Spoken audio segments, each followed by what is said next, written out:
Dari Indonesia, kita kan yang mendominasi itu finansial.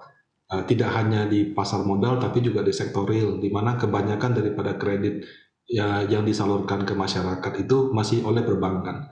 Jadi finansial itu suka tidak suka tetap akan menjadi sektor yang mendominasi di pasar modal.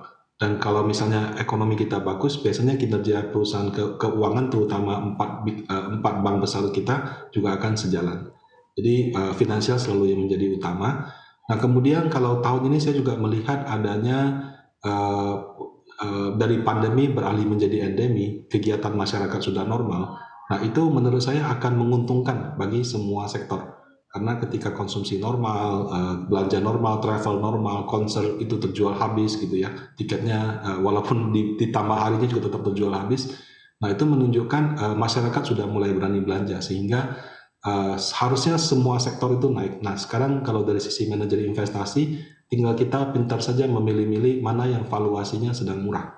Karena saya lihat karena market yang sepi, kelihatannya investor juga ketika berinvestasi mereka tidak lagi hanya mengikuti tren, tapi juga mulai melihat valuasi. Jadi daripada lihat ke sektornya apa, kami lebih fokus ke valuasi mana yang sedang murah. Oke, menganalisa saham dari sisi valuasinya begitu ya, dan juga Anda katakan tadi sektor finance masih menjadi sektor yang cukup favorit di tengah kondisi seperti saat ini. Kalau kita amati dari dalam negeri, tentunya kita memasuki jelang tahun politik begitu ya, Pak Rudia. Pada tahun 2024 nanti negara kita akan melakukan pesta demokrasi, yaitu pemilihan presiden. Anda mengamatinya secara dampak dari sentimen ini dan refleksinya terhadap pergerakan IHSG kita akan bagaimana, dan kiranya sektor apa yang juga cukup bisa terkerek cukup signifikan ke atas? Kalau dari sisi sentimen akibat pemilu atau pilpres, itu menurut saya masih terlalu cepat untuk menyimpulkan sekarang karena calonnya saja belum resmi. Ya, memang dari beberapa partai sudah menyatakan si A, si B, tapi kan belum didaftarkan. Nah, selama belum didaftarkan, menurut saya kondisi masih bisa berubah hingga last minute gitu.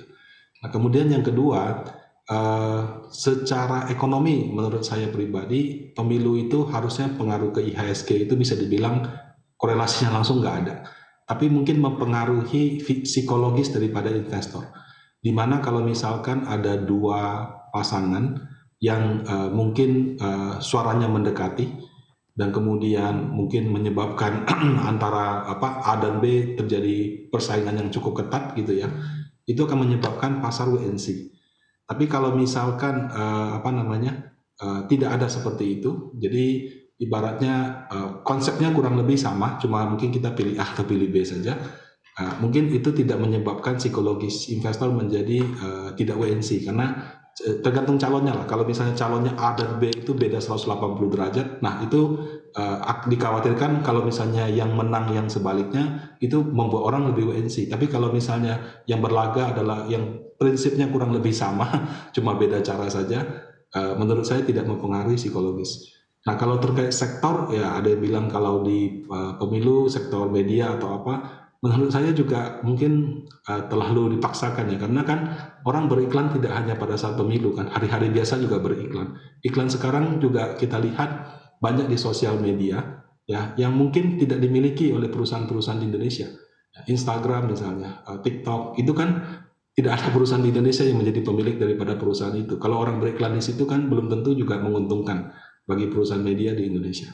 Jadi saya sih tetap melihat efek pemilu terhadap ekonomi secara keseluruhan, menurut saya cukup sulit untuk mengidentifikasi sektor mana yang diuntungkan. Oke, baik. Kalau dari Anda, Pak Emil, melihat jelang tahun politik 2024 dan juga kaitannya terhadap pasar keuangan, seperti apa kaitannya dan juga sebesar apa? Kiranya juga bisa berdampak juga dikaitkan dengan ekonomi kita yang banyak juga yang menggadang-gadang akan cukup cepat begitu ya perputaran uang saat jelang tahun politik atau bahkan di tahun politik di 2024 nanti. Silakan. Ya, kita lihat memang ada dampak positif ya, terutama terhadap konsumsi masyarakat mendekati pemilu.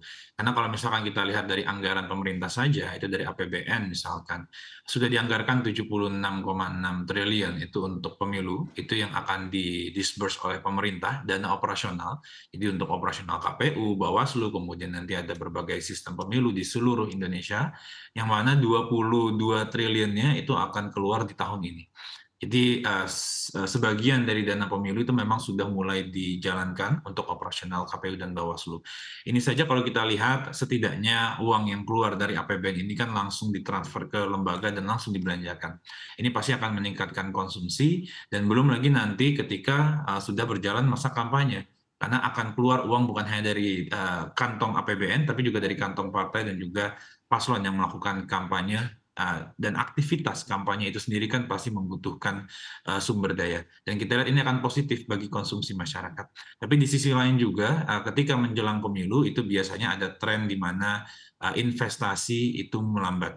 Jadi kita antisipasi bahwa ke depan pertumbuhan kredit, kemudian arus masuk dana asing melalui foreign direct investment atau investasi langsung itu mungkin akan sedikit melambat karena mulai ada yang lebih berhati-hati melihat perkembangan politik di dalam negeri. Kita tidak bisa hindarkan itu karena itu adalah persepsi dari investor, persepsi dari bisnis, sehingga menurut kami dampaknya ada tapi kurang lebih net kali ya, karena kita lihat konsumsi meningkat tapi di satu sisi investasi mungkin melambat.